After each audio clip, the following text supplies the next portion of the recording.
की सच्चाई, सच छुपने नहीं देंगे। आदाब, मैं हूं हाफिज गुलाम सरवर और आप देख रहे हैं देश की सच्चाई। लगातार एक से बढ़कर एक सुना होगा आपने, नहले पे दहला। मुसलमानों के साथ यही हो रहा। पहले मौलाना साद, फिर मौलाना उमर गौतम और अब मौलाना कलीम सिद्दीकी। ये तो बड़े चेहरे हैं, बड़ा नाम है, बड़ी शख्सियत है। क्या आपको पता है कि इन तीन नामों के बीच 3000 से भी ज़्यादा मुस्लिम सामाजिक कार्यकर्ता, सोशल एक्टिविस्ट जेल की सलाखों में हैं। बेकसूर, जी हाँ बेकसूर, अदालत कभी साबित नहीं कर सकती है जुर्म।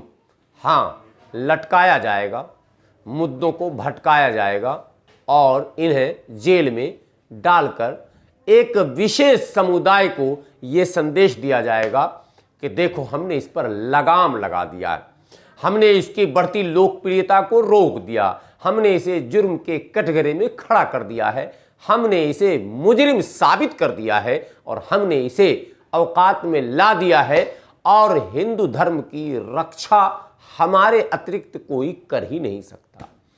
जबकि संवैधानिक दृष्टिकोण से यह सरासर गलत है।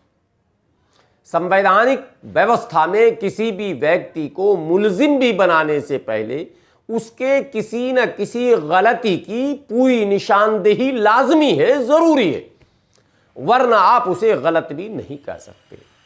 लेकिन यह सब जो कुछ हो रहा है इस पर ज्यादा अफसोस नहीं है।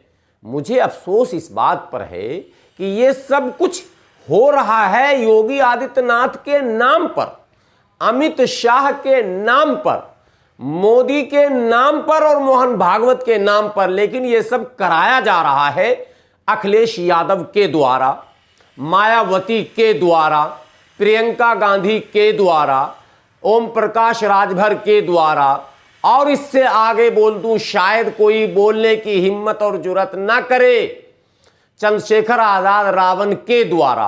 और एक एक को मैं अब साबित करता चला जा रहा हूं। पहले ज्यादा लोग छटपटाएंगे, हमारे मुसलमान छटपटाते बहुत हैं, जितना ज्यादा छटपटाओगे उतना ज्यादा लटपटाओगे और परेशान हो जाओगे। चंद्रशेखर रावण सीए एनआरसी का विरोध करने आए थे, उनके साथ उनकी बिरादरी के कितने लोग थे पता है आपको? पूरा दलित कम्युनिटी उनके साथ गिनकर 100 से 50। भारत में आबादी कितनी है? कई करोड़, 1-2 करोड़ नहीं, 20 करोड़ से ऊपर की आबादी है। पूरे दलित कम्युनिटी को अगर जोड़ लें तो 30 करोड़ से भी ऊपर की आबादी है। आए कितने? 30% निकालने वाला कैलकुलेटर हो जाएगा फेल। लेकिन साहब जुमा के दिन जामा मस्जिद दिल्ली में आए और हंगामा खड़ा किया, 100-200 मुसलमानों को गिरफ्तार कराए, खुद भी गिरफ्तार हुए, खुद निकल लिए, बाकी सब आज भी जेल में है। मैं बता रहा हूं, मैं उनके घर जाकर स्टोरी भी करूंगा, मैं बहुत ज्यादा व्यस्त हूं, नहीं कर पा रहा हूं। वो लोग जो गिरफ्तार हैं, जिनको किसी तरह का लीगल एड नहीं मिला है, उनके घरों से फोन आ रहे हैं मुझे। मैं बहुत जल्द वहां भी जाऊंगा, इसलिए मैं पहले इसी को क्लियर कर देता हूं। अखिलेश यादव, जब प्रकरण हुआ मौलाना साद का, गलत हुआ मौलाना साद। अरे गलत हुआ मतलब क्या? एक अंधा भी जो देख नहीं सकता वो भी कान से सुनकर यह कह रहा कि यह गलत हुआ, और अखिलेश यादव ने भी कहा गलत हुआ। तो उस अंधे में और अखिलेश यादव में फर्क कितना हो गया? मायावती ने भी ट्वीट कर दिया, गलत हो रहा मुसलमानों के साथ। साहब अरबों खरबों ट्वीट डेली होते हैं, क्या मतलब ट्वीट के हो गए? इसी तरह प्रियंका गांधी ने भी ट्वीट कर दिया, मरकज के मामले में मौलाना साद के साथ गलत हो रहा। अरे वाह वाह वाह वाह, कमाल है साहब। लो वो सिद्धू की तरह ठोको ताली, गलत हो रहा। उसके बाद मौलाना उमर गौतम की गिरफ्तारी हुई, मौलाना उमर गौतम को जलील करने की कोशिश की गई, खींचा गया, मतलब ढोया गया, कभी इधर ले जा रहे हैं, कभी उधर ले जा रहे हैं, रिमांड पर हैं, यहां रखो वहां रखो, और टीवी चैनलों में बड़ी बड़ी खबरें, ये पकड़ाया, वो पकड़ाया, दिस पकड़ाया, दैट पकड़ाया, घोटाला हो गया, चौटाला हो गया, सब कुछ हो गया, कुछ बचे ही नहीं। पूरा भारत का पैसा उमर गौतम के ही पास चला गया। अभी तो ये अडानी अंबानी के पास कौन से पैसे है बे, ये भी तो बता मीडिया वाले। ये सारे पैसे जब उमर गौतम को ही मिल गए चंदे में, तो ये अडानी, अंबानी, टाटा, बिरला, डालमिया, ये सब कहां से आ गया भाई? और ये इतने बड़े बड़े अरबों खरबों के लोग कहां से आ गए? ये क्या तमाशा इस देश में किया जा रहा? ये तमाशा क्यों हो रहा और कौन कर रहा? बिल्कुल योगी नहीं कर रहे, बिल्कुल मोदी नहीं कर रहे, बिल्कुल अमित शाह नहीं कर रहे, ये सारे सेकुलर पार्टी के नेता करवा रहे हैं। आगे आइए आप थोड़ा सा। उसके बाद हजरत मौलाना कलीम सिद्दीकी गिरफ्तार किए जाते हैं। अब तक की खबरों के मुताबिक किसी भी पॉलिटिकल पार्टी के लीडरों ने यह ऐलान नहीं किया कि अगर इस तरह की गलती सरकार बार बार करेगी, किसी एक कम्युनिटी विशेष को अगर सरकार परेशान करेगी, किसी एक समुदाय को सरकार अगर उनकी भावनाओं से खिलवाड़ करेगी, उन्हें गलत और झूठे आरोपों में अगर गिरफ्तार करेगी, तो मैं सरकार के ईंट से ईंट बजा दूंगा। अगर मुलायम सिंह की गिरफ्तारी हो जाती, अगर उनके चाचा जान जो राज्यसभा के सांसद हैं प्रोफेसर राम गोपाल की गिरफ्तारी हो जाती, अगर शिवपाल की गिरफ्तारी हो जाती, अगर डिंपल की गिरफ्तारी हो जाती, अगर उनके किसी और यादव नेता की गिरफ्तारी हो जाती, तो अखिलेश क्या करते? ट्वीट करते क्या? तब मुसलमान झंडे लेके चलते, समाजवादी पार्टी पे खतरा आ गया। मुसलमानों, वोट देने से पहले सोच लेना। मैं ये नहीं कह रहा हूं किसको देना, वो तो आपको देना है। तबाह होना है तो तबाह हो जाओ। एक मौका ऊपर से मिला है, एक ऑप्शन आ गया सामने। इन सेकुलर पार्टियों को कह दो भाई तू फैसला कर ले, तुझे अगर हिंदू बनना है तो बन जा, तू हिंदू बन जा, मैं मुसलमान बन जाऊं, देश का जो होगा वो तू भी भोगतेगा, मैं भी भोगतूंगा। ठीक है, तू बहुसंख्यक, मैं अल्पसंख्यक हूं, लेकिन अल्पसंख्यक हूं तो इसका मतलब क्या मैं मरता ऐसे चला जाऊं? ऐसे मरने से बेहतर है कि किसी और तरह से मरूं। बिल्कुल ठगने में, इनके बहकावे में नहीं आना पड़ेगा। इनको दो टोक जवाब देना पड़ेगा सपा के नेता को, बसपा के नेता को, कांग्रेस के नेता को और तमाम दलों के नेताओं को कि मुसलमानों के वोट की बात करने का आपको अधिकार नहीं है। मौलाना कलीम सिद्दीकी के साथ जो कुछ हो रहा, मैं आज फिर कह रहा हूं, साबित नहीं किया जा सकता, क्योंकि जो है नहीं वो साबित कैसे किया जाता? परेशान किया जा सकता। सत्य जो है वो परेशान तो होता है, पराजित नहीं होता। ये आपने सुना है। ये परेशान कर रहे हैं, लेकिन ये अकेले नहीं कर रहे हैं। अखिलेश यादव का कोई बयान नहीं, मायावती का कोई बयान नहीं। अब कमेंट में कोई भक्त आकर कहेंगे हाँ उन्होंने ट्वीट किया, नो ट्वीट, नो अखबार प्रेस रिलीज। मैदान में आओ, सड़क पर आओ और बताओ कि सही है या गलत। अगर हिम्मत है तुम्हारे अंदर तो आकर बोलो हाँ सही है, ये गिरफ्तारी होनी चाहिए। अगर मेरी भी सरकार होती तो ये गिरफ्तारी होती, और मैं भी करूँगा। मैं भी किसी हवाले वाले को, घोटाले वालों को यानी नाम नहाद छोड़ूंगा नहीं। ये हिम्मत किसी में नहीं है, मुझे पता है। तुष्टीकरण का जो आरोप लगता है वो सच है, ये मुझे पता है। कुल मिलाकर मुस्लिम कम्युनिटी को चमचागिरी से, चापलूसी से और जिंदाबाद मुर्दाबाद के नारे से बाहर आने की ज़रूरत है। ये तय है कि सेकुलरिज्म के नाम पर सबसे ज़्यादा कुर्बानी इस मुल्क में मुसलमानों ने दी है। इस सच्चाई को नकारा नहीं जा सकता है कि भारत में अगर सेकुलरिज्म जिंदा है तो वो मुसलमानों की कुर्बानी की वजह से, इनके बर्दाश्त की वजह से, इनके दरगुजर करने के क्या कहते हैं मामले की वजह से। वरना सेकुलरिज्म तो कब का यहाँ से कांग्रेस विदा कर चुकी थी, लेकिन मुसलमानों ने उसे बचा कर रखा।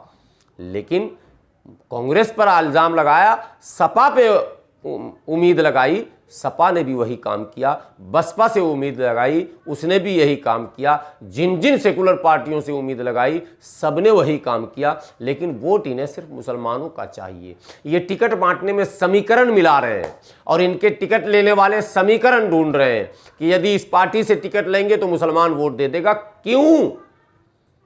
क्यों देगा? वजह तो बताइए। रोजी में आपने इनको आगे बढ़ाया नहीं, रोटी में आगे बढ़ाया नहीं, कहीं भी सोशल, एजुकेशनल, इकोनॉमिकल इन्हें आपने आगे नहीं बढ़ाया और न सियासी हिस्सेदारी दी। हद यह है कि इनके हक और हुकूक पर हमले होते रहे और आप खामोश तमाशाई बनते रहे। बल्कि यूं कहें कि थर्ड जेंडर की तरह आप ताली भी बजाते रहे। बंद कमरे में आप खुशी होते होंगे कि योगी जितना इस पर जुल्म करेगा उतना ज़्यादा ये हमारी शरण में आएगा। तो इस गलत फहमी को आप जहन से अब निकाल दीजिए। हम जब सब जुल्म का सामना कर ही रहे हैं तो जहां मुर्दे के कब्र पर 8 मन मिट्टी है, 1 मन मिट्टी और आ जाए, लेकिन सेकुलरिज्म के जनाजे को बहुत ज़्यादा दिन धोने की स्थिति में अब भारत का मुसलमान नहीं है और नहीं होना चाहिए। बहुत सारी दर्द भरी दास्तान है जो मुसलमानों से सुनने को मुझे मिल रही है। मैं बैठता हूं उनके पास, करीब जाता हूं, उनके दर्द को सुनता हूं, मुझे लगता है कि कुछ बातें होनी चाहिए।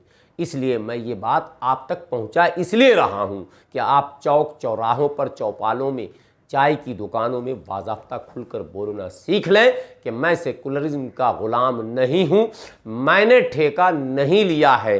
अब तक तो हमने ही ठेका लिया। 74 साल तक सेकुलरिज्म को जिंदा अगर किसी ने रखा है तो वो मुसलमानों ने रखा है। इसलिए अब खुदा के वास्ते मुझे माफ़ किया जाए या फिर आप तौबा करके सच्चाई पर आ जाएं। अगर अखिलेश यादव चाहते हैं कि सेकुलरिज्म बचे तो वो योगी के इस कारस्तानी के खिलाफ सड़क पर आएँ।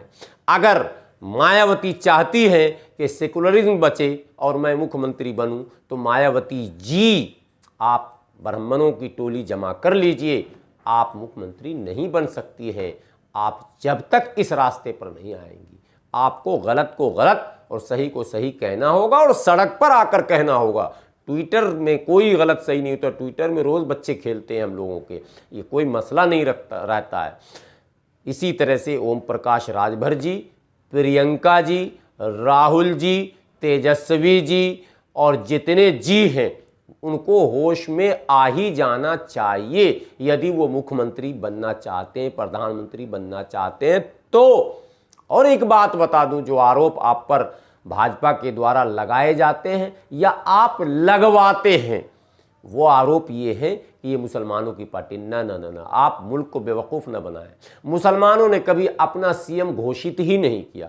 मुसलमानों ने कभी अपना पीएम घोषित ही नहीं किया। मुसलमानों ने कभी अपने आप को मंत्री बनने का दावा ही नहीं पेश किया। मुसलमानों ने तो यादव को मुख्यमंत्री बनाना, जाटव को मुख्यमंत्री बनाना, गुजर को मुख्यमंत्री बनाना, साहब जाट को मुख्यमंत्री बनाना, साहब ब्राह्मण को मुख्यमंत्री बनाना, इसी की लड़ाई सदैव लड़ी है। जब कांग्रेस का जमाना था तो ब्राह्मण को मुख्यमंत्री बनाने के लिए मुसलमान बूथों पर अपनी जान देता था। सपा और बसपा आरजेडी के समय में यादवों और जाटवों को मुख्यमंत्री बनाने के लिए बूथों पर मुसलमान कैडर की हैसियत से जान देता था।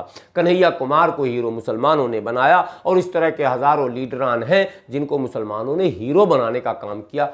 खुद को हीरो नहीं बन सके, न खुद में से किसी को हीरो बनाने की कोशिश की। इसलिए सेकुलरिज्म को हमने बचाया है, लेकिन पानी अब सर से ऊपर जा रहा है। तो जो लोग चाहते हैं सेकुलरिज्म को बचाना वो आगे आए, वरना हमेशा के लिए उन्हें पीछे कर दिया जाएगा। शुक्रिया। खुदा।